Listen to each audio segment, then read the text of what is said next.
day. It was a very productive day. It identified the trade-offs. It used modeling in real time. You asked for model results for one of the parameters, and we got that. In this, we asked for something, and they could do it there on the screen.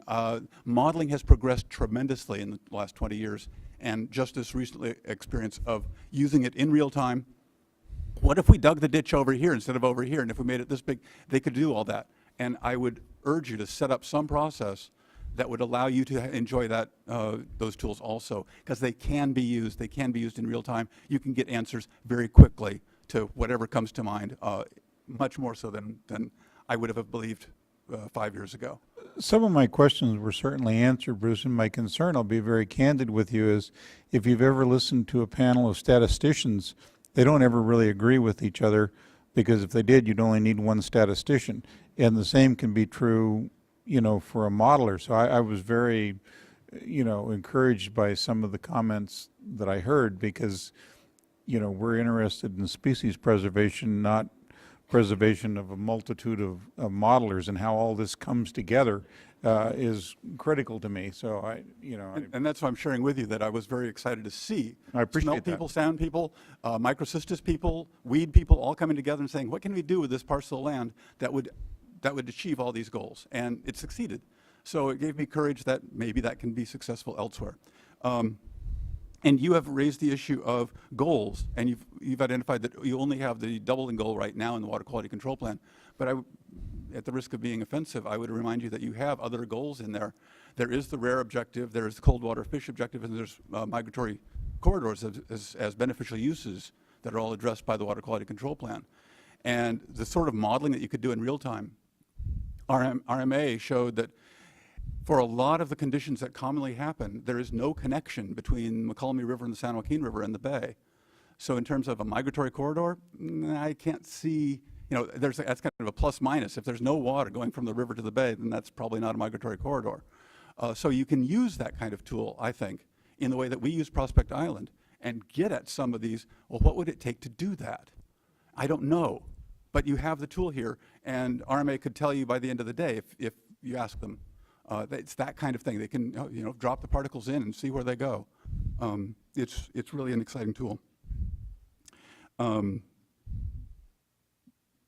Sorry, the last little point. So A, we have the tools, you can use them. B, we have conflicting goals sometimes, and sometimes they're together. So for instance, salmon and smolt, we both wait for the turbidity flush. And the salmon go out on it and the smelt move up on it. It's all consistent. Their conflicts are not with each other. They've lived here for a very, very long time.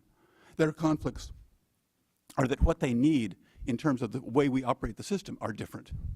But they're not in competition with each other in any way that I can really see. Management of cold water pool, management of outflow, all that is in relation to everything else we need to do with the system. So I as a fish biologist, I don't see them in conflict with each other. Good. And I think that if they were doing okay in the 70s when we adopted the Clean Water Act, they had beneficial uses, then damn, we ought to be able to have them still there. To clarify my comment, it wasn't that historically they hadn't lived in some type of harmony or we wouldn't have them here. It's as we move forward and try and tweak components of what we're doing, that we don't do one to wind up inadvertently disadvantaging the other. That was the root of my question. And I am entirely with you on that. I just don't want to choose which one, as has come up in other conversations. I don't want to say that I like salmon better than smelt. I'd rather have one on my plate, but outside of that, I don't have a preference. How do you prepare your smelt? I think I have actually eaten Delta smelt, and I think I fried them, but I'm not sure because they were mixed in with longfin smelt. Lastly,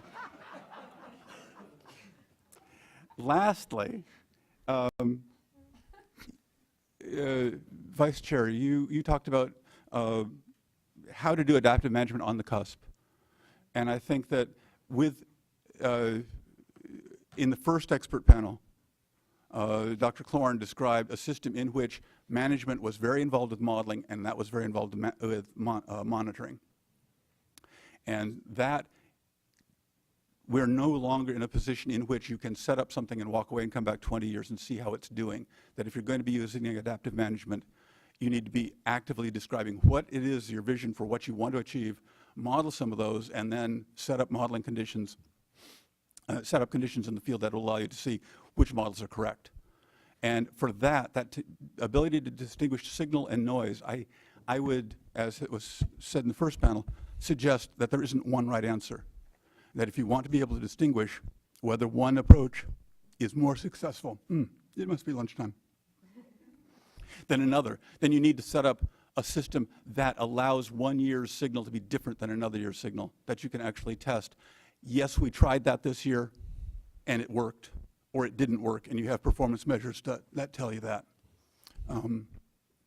But again, I would just go back to the tools that we have, the 3D modeling tools and the new fish tools that are coming up. They're version 2. They're not. Have you tried Sandtech 150? I wish I had some water. Sorry? You want some water? No, I'll shut up. But, you know, you've got version 2 of salmon models for winter run for San Joaquin. You're not beta testing it. I think you're in a situation now where you've got great physical models that have come out in the last 5 years. We're on the cusp of having good fish models. Go for it. Find a way to put those together, and I think you will be able to do your job. Thank you, Bruce. Brock, you're kind of the keeper of the time here. If we How about come if we back come back at quarter after, are we all right? Yeah, quarter after will be all right. Sure. Thank you all. Thank you, Bruce.